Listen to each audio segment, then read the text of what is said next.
5 अगस्त 1993 को साइबेरिया में 6 हाइकर्स इस पुरस्कार तरीके से मौत का शिकार हुए जिनकी मौत की वजह आज तक कोई नहीं समझ सका। यहाँ तक कि इनमें जिंदा बच जाने वाली वाहिद लड़की थी, लेकिन इस हादसे ने इसे जिंदगी भर खामोश कर दिया। उस दिन क्या हुआ था, कैसे ये 6 लोग एक एक करके मौत का शिकार हुए थे, आज तक इस मिस्ट्री को सॉल्व नहीं किया जा सका। चौंका देने वाली लर्जा खेज दास्तान।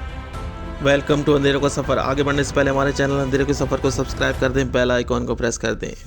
2 अगस्त 1993 एक आम सा दिन था। साइबेरिया में हस्बे मामूल एक सर्द दिन का आगाज़ हुआ चाहता है। कुछ लोग साइबेरिया में खबार दबान के पहाड़ को देखने के लिए निकले थे। ये 7 लोग, जिनमें औरतें और मर्द दोनों शामिल थे। 7 हाइकर्स का एक ग्रुप था और इनकी गाइडर लडमिला क्रोविना कर रही थी। इस ग्रुप में कुछ प्रोफेशनल नौजवान और लड़कियां सिर्फ और सिर्फ अपनी छुट्टियां एडवेंचर करने और साइबेरिया को एक्सप्लोर करने के लिए आए हुए थे। इन सब के पास ज़रूरी सामान मौजूद था। अब ये लोग खमार दबान के पहाड़ की ट्रैक कर रहे थे। माहौल बहुत खूबसूरत था। साइबेरिया की खामोश सर्दी, हल्की बर्फ, दिलकश वीरान मकाम अपनी खूबसूरती बयान कर रहा था। लेकिन अक्सर कहा जाता है, खामोशी किसी बड़े तूफान का पेश खैमा होती है। 7 लोगों का ये ग्रुप एंजॉय कर रहा था। साइबेरिया की खामोशी में इनके कह कहे गूंज रहे थे। खबार दबान में एक जंगल में मौजूद कैंप लगाया हुआ था जहां ये 7 लोग ठहरे हुए थे। एक दिन का क़याम था। मज़ीद ऊपर जाने का इरादा किया, लेकिन यहाँ साइबेरिया में मौसम का कुछ पता नहीं चलता। कब कोई तूफान आ जाए कोई नहीं जानता। अब ये लोग ट्रैक करते हुए मज़ीद ऊपर की तरफ जा रहे थे। खमार दबान आसान तरीन ट्रैक है, बस यहाँ लोग साइबेरिया की खूबसूरती को देखने आते हैं।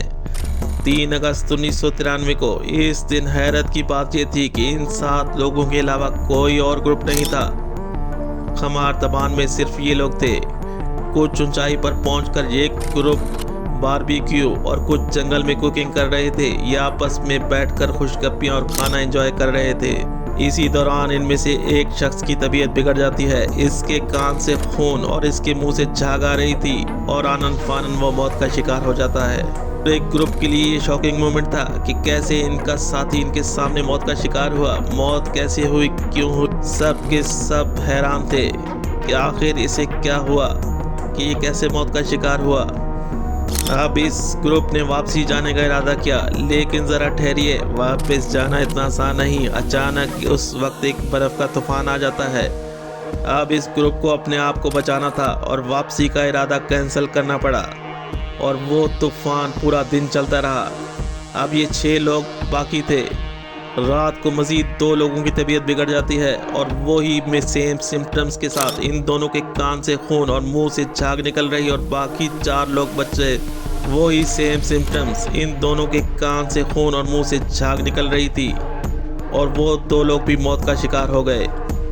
ग्रुप में बाकी 4 लोग बचे थे जिन्हें कुछ समझ नहीं आ रहा था कि आखिर क्या हो रहा है। ऐसी पुरस्कार मौत जिसका कोई सबब नहीं था।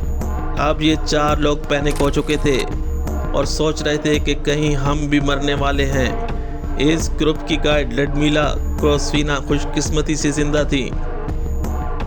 कहीं से किसी मदद की कोई आस नहीं थी। एक दूसरे को सहारा दे रहे थे। अब इन 4 लोगों को वापसी करनी थी। अब इन्होंने अपने 3 साथियों की लाशों को वहीं छोड़कर नीचे जाने का इरादा किया। तूफान सामने था। 3 लोग मर चुके थे। तकरीबन 1 घंटे के अंदर एक शख्स की तबीयत बिगड़ी और वो भी मर गया। 2 औरतें, एक मर्द बचा था।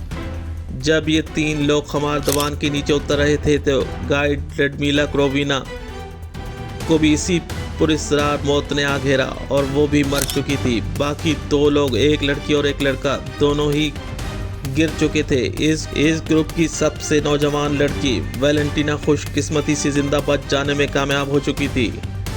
इसने बाकी का सफ़र अकेले ही तय किया। वापस आकर अपने बेस कैंप तक पहुंची तो रेस्क्यू ने इसकी बिगड़ी हुई हालत देखी तो इसे फ़ौरन तिब्बी इमदाद दी गई। अब रेस्क्यू खबार दबान में इन 6 लोगों की डेड बॉडीज़ को रिकवर कर रही थी। अब रेस्क्यू की टीम को इन 6 डेड बॉडीज़ मिल चुकी थी। अब इनका पोस्टमार्टम हुआ।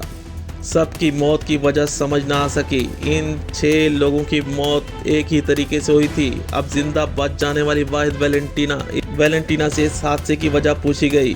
तो इसकी ज़बान मुकम्मल तौर पर खामोश हो चुकी थी। बाद में कई इन्वेस्टिगेटर्स ने मौत की वजह जहरीली गैस या किसी पॉइजन की को वजह बताया गया, लेकिन किसी की समझ में ना आ सका कि आखिर ये 6 लोग कैसे मौत का शिकार हुए। इस हादसे की एनी शायद वैलेंटीना थी, वो भी नहीं बता सकती थी, लेकिन इसकी ज़बान भी हमेशा के लिए खामोश हो गई थी। इस हादसे को कई साल बाद वैलेंटीना भी मौत का शिकार हुई और इन 6 लोगों की मौत एक मिस्ट्री थी जिसे सॉल्व नहीं किया जा सका।